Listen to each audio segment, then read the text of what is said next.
Hello friend, welcome back to my channel. Friend, इस video में हम देखने वाले हैं ट्रेडिंग के कुछ रूल्स को। किन बातों को आपको ध्यान देना चाहिए अगर आप ट्रेडिंग करते हो तो स्टॉक मार्केट में, चाहे आप डे ट्रेडिंग करते हो, शॉर्ट टर्म ट्रेडिंग करते हो या लॉन्ग टर्म ट्रेडिंग करते हो, तो किन बातों का ध्यान देना चाहिए इस वीडियो में हम देखने वाले हैं। वीडियो शुरू करने से पहले आपको बता दूं कि अगर आपने चैनल को सब्सक्राइब नहीं किया है तो सब्सक्राइब कर लें ताकि आने वाले वीडियो का नोटिफिकेशन मिल सके और आप इन सब चीज़ों का एडवांटेज उठा सके। तो चलो वीडियो को शुरू करते हैं। अगर आप स्टॉक मार्केट में काम करते हो तो आपको पता होगा कि स्टॉक मार्केट कितनी बड़ी अपॉर्चुनिटी देती है घर बैठे ऑनलाइन ट्रेड करके पैसे जनरेट करने का, पैसे इनकम करने का।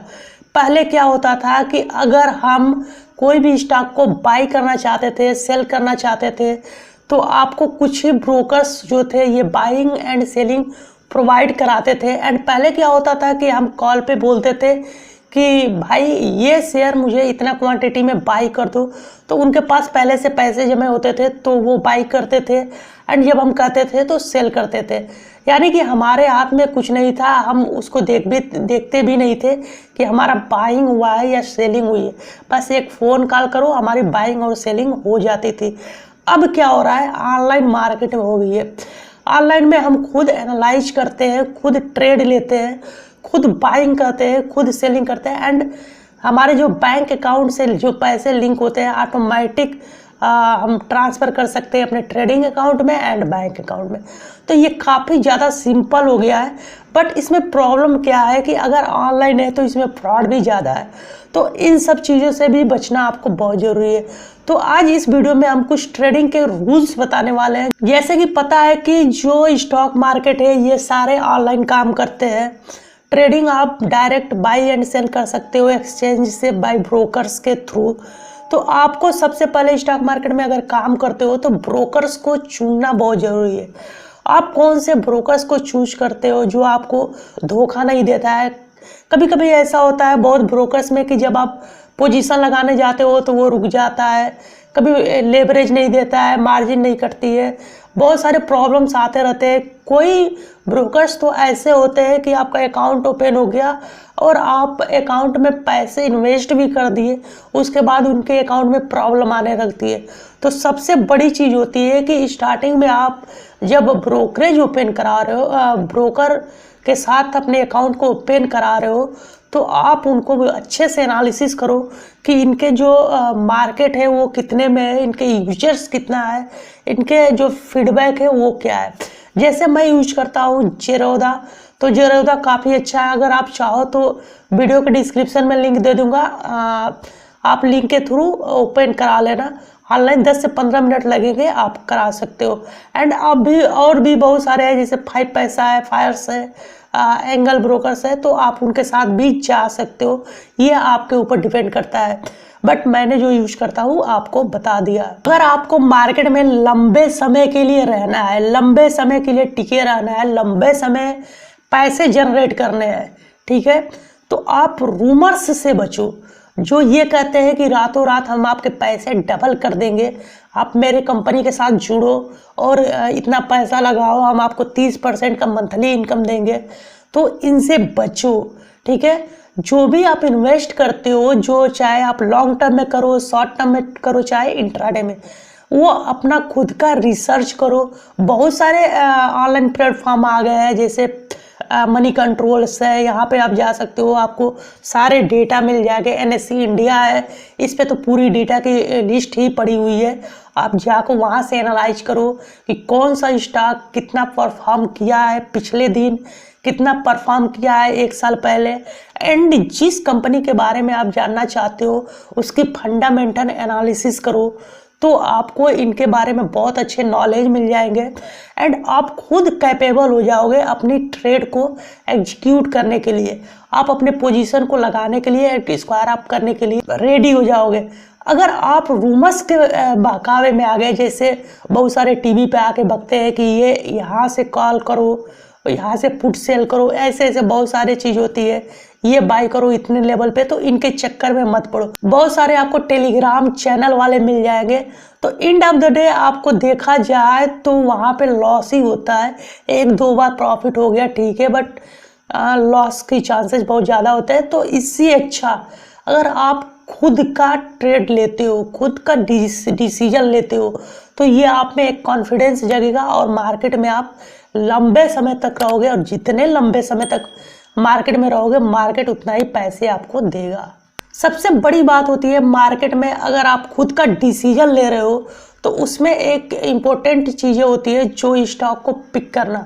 आप किस डिसीजन पे स्टॉक को पिक कर रहे हो, क्या आप देख रहे हो, उसके फंडामेंटल्स क्या देख रहे हो। बट सबसे बड़ी बात ये होती है कि क्या उस स्टॉक में ट्रेडर्स जो है, अदर ट्रेडर्स जो है, जैसे इंस्टीट्यूशनल होते हैं एंड ट्रेडिंग की ग्रुप होती है बहुत सारे, तो वो इन्वॉल्व है कि नहीं, वो उसमें इंटरेस्ट ले रहे हैं कि नहीं। अदरवाइज लिक्विड नहीं रहेगा तो आपके जो ट्रेड लोगे उसके बाद आपका स्टॉक फंस जाएगा, कोई बाई करने वाला नहीं होगा, तो ना ही आप सेल कर सकते ना ही बाई कर सकते। तो एंड ऑफ द डे आपको लॉस ही होने वाला है ऐसे स्टॉक में। तो आप जिस स्टॉक में लिक्विड बहुत अच्छा है, लिक्विडिटी बहुत अच्छी है, उस स्टॉक को आप बाई एंड सेल करो, चाहे वो इंट्राडे हो या चाहे लॉन्ग टर्म या शॉर्ट टर्म हो। अगर आप स्टॉक को बाई कर रहे हो तो बाई करने से पहले आप उसको कैलकुलेट करो कि हम इस स्टॉक में कितना रिस्क ले सकते हैं। आपने कैपिटल के हिसाब से, अपने डिसीजन के हिसाब से क्या आपने एनालाइज किया है कि मार्केट कहाँ तक ऊपर जा सकता है, मार्केट कितना नीचे आ सकता है, उसके हिसाब से आप जो है रिस्क का कैलकुलेट करो एंड अपने पॉकेट साइज के हिसाब से ही रिस्क लो। ज़्यादा रिस्क लोगे तो आपके पैसे डूब भी सकते हैं एंड डूबने के बाद आपको रिकवर करने में बहुत ज़्यादा समय लगते हैं। तो इससे अच्छा क्या होता है कि आप छोटी छोटी अमाउंट ही प्रॉफिट लो, लेकिन जो रिस्क की कैलकुलेटर है आप एकदम प्योर रखो कि हमें इस स्टॉक में इतना ही लॉस करना है, इतने इससे ज़्यादा अगर होता है तो इस स्टॉक से मैं बाहर निकल जाऊंगा। कुछ ट्रेडर ऐसे होते हैं कि अगर मार्केट भाग रही है, ऊपर जा रही है, तो अपने पोजीशन को लगाते हैं। वो बहुत लालची हो जाते हैं कि ये मार्केट ऊपर जाएगी, बट ऐसा कभी नहीं करना चाहिए। चाहे मार्केट कितना भी ऊपर जाए, कितना भी डाउन आए, अपने खुद का एनालिसिस करो, खुद का रिसर्च करो और रिसर्च करने के बाद ही मार्केट में पैसे लगाओ। अगर आप लालच करोगे कि भाग रही है मार्केट, भाग रही है मार्केट, हमें आज इतना पैसे बनाना है, आज मुझे 10,000 लगा के 15,000 बनाना है, तो एंड ऑफ द डे आप लॉस ही में जाओगे। तो ऐसा कभी मत करो, लालच कभी मत करो। छोटी छोटी अमाउंट रखो और छोटी छोटी अमाउंट से आपका एक दिन बहुत बड़ा अमाउंट बनेगा। तो इन बातों पर ध्यान रखो कि लालच कभी मत करो, ठीक है। अपना खुद का डिसीजन लो कि कितने प्रॉफिट हमें बस लेना है। लालच करोगे तो आपने सुना होगा लालच बुरी बला है। आप कोई भी ट्रेड ले रहे हो तो अपने इमोशंस पे ना देखो कि भाई ये बढ़ रहा है तो मुझे ये ट्रेड लेना है। आप प्रैक्टिकल करो, प्रैक्टिस करो एंड प्रैक्टिस के बेसिस पर ही ट्रेड लो। जब इमोशंस के बेसिस से ट्रेड लोगे तो आपको लॉस ही होना है, क्योंकि इमोशंस कभी कभी काम में आ जाता है कि भाई ये बढ़ रहा है।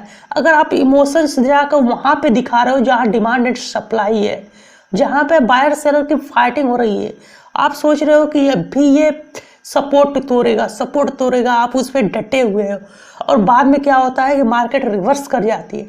तो आप इमोशन पे ना जाओ, इमोशंस को कंट्रोल करो एंड उसके बाद जो डिसीजन है, आपने जो कैलकुलेट पहले से कर रखा है, पहले से आपने जितने प्रॉफिट की इच्छा रखी है बस उतना ही रखो, इमोशंस पे ना जाओ, इमोशंस को कंट्रोल करो। ये बहुत सारे ट्रेडर्स बोलते होंगे, क्योंकि इमोशंस में मैं भी पहले बहुत ज़्यादा लॉस करता था, बट अब क्या होता है कि स्टॉप लॉस लगाओ, छोड़ दो, जो होगा होगा। क्योंकि स्टॉप लॉस हम इसीलिए लगाते हैं ताकि हमारी अमाउंट से वो बची रहे, हमारे पॉकेट की साइज है उससे नीचे ना जाए। अगर आप शॉर्ट टर्म या लॉन्ग टर्म के लिए इन्वेस्ट करते हो तो सबसे बड़ी चीज़ होती है उसके फंडामेंटल एनालिसिस करना। जिस कंपनी का स्टॉक आप बाई करने वाले हो उस कंपनी के स्टॉक का बैलेंस शीट देखो, उसके पोटेंशियल देखो मार्केट में, वो क्या बनाती है एंड उसका जो फ्यूचर है वो फ्यूचर प्लान क्या है ये देखो। मार्केट का इंटरनेशनल जो इमेज है उस कंपनी का वो देखो, नेशनल इमेज क्या है, ये सब आपको देखना चाहिए। ताकि कंपनी इससे पता चलती है कि पिछला कौन सा ग्रोथ है, कितना ग्रोथ कर रही है और आगे कितना ग्रोथ करेगी। उसके हिसाब से हम अपने कैलकुलेट कर सकते हैं कि हमें कितना इस कंपनी में इन्वेस्ट करना है और कितने तक यहाँ पे पोजीशन को स्क्वायर अप कर देना है। ठीक है, तो ये सब चीज़ें होती है जो एक कंपनी के फंडामेंटल एनालिसिस में आपको मिलती है। एंड फंडामेंटल एनालिसिस आप जब भी करोगे, मैक्सिमम टाइम आपको जब short term and long term का इन्वेस्टमेंट करना होता है। तो ये सब चीज़ें आप ध्यान देखो। एंड ऑनलाइन फ्रॉड से बचो, क्योंकि ऑनलाइन वाले तो कंपनी को प्रमोट करते ही है। तो जो आप अपने रिस्क पे, अपने डिसीजन पे जो स्टॉक बाई करोगे ना, उसकी फीलिंग कुछ अच्छी होगी, कुछ अलग होगी, ताकि अगर आपको प्रॉफिट होगा तो आप कहोगे कि सब बस मैंने क्या एनालिसिस किया था कि मुझे प्रॉफिट हुआ। बट अगर किसी रूमर्स के चक्कर में आ जाओगे तो उसमें क्या होगा कि आपको लॉस होगा, तो आप उसको गाली दोगे, आप डिप्रेस में आ जाओगे। तो आप अपना खुद का डिसीजन लो। एंड अगर आपको इन्वेस्ट करना है लॉन्ग टर्म, शॉर्ट टर्म, तो आप फंडामेंटल एनालिसिस जरूर करो। स्टॉक मार्केट में सबसे अच्छी बात होती है स्टॉप लॉस का। स्टॉप लॉस आप प्रॉपर तरीके से लगाओ, अपना डिसीजन रखो, कैलकुलेट करो कि हमें कितना स्टॉप लॉस लगाना है। क्योंकि जो स्टॉप लॉस होते हैं आपके जो मनी है उसको सिक्योर करते हैं स्टॉक मार्केट में। अगर आप स्टॉप लॉस नहीं लगाओगे, मार्केट ज़्यादा अचानक कोई न्यूज आ गई और मार्केट गिर गया, तो आपके पैसे बहुत ही जीरो हो सकते हैं। तो इसलिए आप 2%, 1% जितना आपकी पॉकेट की साइज है उतना स्टॉप लॉस लगाओ, ताकि आपके जो पैसे हैं अदर जो सिक्योर हो सके, मार्केट कितना भी आए और जाए। तो ट्रेड करते समय आपको लॉस हो रहा है तो आप उस कंपनी के फंडामेंटल को देखो। वो कंपनी का फंडामेंटल स्ट्रांग है तो उस स्टॉक में आप हेज कर सकते हो। अदरवाइज अगर उस कंपनी का फंडामेंटल अच्छा नहीं है, कोई बहुत बुरी न्यूज है ताकि कंपनी बंद होने वाली है, ऐसा कुछ रूमर्स फैला रहे हैं, तो इस कंपनी में हेज मत करो कभी भी। अगर कंपनी का फंडामेंटल अच्छा है, वो कंपनी गिर रही है, कोई बैड न्यूज नहीं है, तो उस कंपनी में हेज करो, आपको एक अच्छा रिटर्न मिलेगा। और उस बुरी कंपनी में हेज मत करो कभी भी, क्योंकि जो कम कैपिटल वाली कंपनियां होती है, जैसे उसके डिसीजंस, उसके गोल्स एंड उसके प्रोडक्ट अच्छे नहीं होते हैं, जो इन्वेस्टर है उसमें इन्वॉल्व नहीं होना चाहते हैं, तो ऐसी कंपनियों से आप बचो। अब बात करते हैं कि जो डेटा है वो डेटा हम कहाँ से लें। अगर हमें किसी कंपनी में इन्वेस्ट करना है या वो फंडामेंटल एनालिसिस करना है या टेक्निकल एनालिसिस करना है, तो हमें कुछ रिसोर्स चाहिए ना कि कहाँ से हम डेटा ले, हम सीखे, जाने कि हमें इन्वेस्ट कैसे करना है। तो सिंपल सी बात है, इस समय ऑनलाइन की दुनिया है, आप गूगल पे डालोगे हमें फंडामेंटल एनालिसिस कैसे करना है, हिंदी में डालो, इंग्लिश में डालो, सारे चीज़ में आने वाला है। क्योंकि बहुत सारे ऐसे अच्छे अच्छे क्रिएटर्स हैं जो ब्लॉग लिखते हैं कि एनालिसिस कैसे करें, तो आप उनके ब्लॉग्स पढ़ सकते हो। अदरवाइज आप ब्लॉग्स नहीं पढ़ना चाहते हो, आप बुक पढ़ना चाहते हो, तो आपको अमेजन पे बहुत अच्छी अच्छी बुक्स मिल जाएगी, फ्लिपकार्ट पे भी शायद मिल जाएगी, तो आप वहाँ से भी बुक्स परचेज कर सकते हो। आप जितना लर्न करोगे उतना ही अर्न करोगे। एंड जब आपको स्टॉक मार्केट में इंटरेस्ट आने लगेगा ना, तो मेक श्योर कि आप जॉब भी अपना छोड़ सकते हो, चाहे आप जॉब कर रहे हो तो। ठीक है, तो आपको रेगुलर बेसिस पे आप यहाँ पे काम करनी है, बस यही आपको बताना था। अगर वीडियो अच्छा लगे तो प्लीज़ वीडियो को लाइक तो जरूर करना, लेकिन चैनल पे नए हो तो सब्सक्राइब जरूर करना एंड कार्ड वाली वीडियो जरूर देख लेना।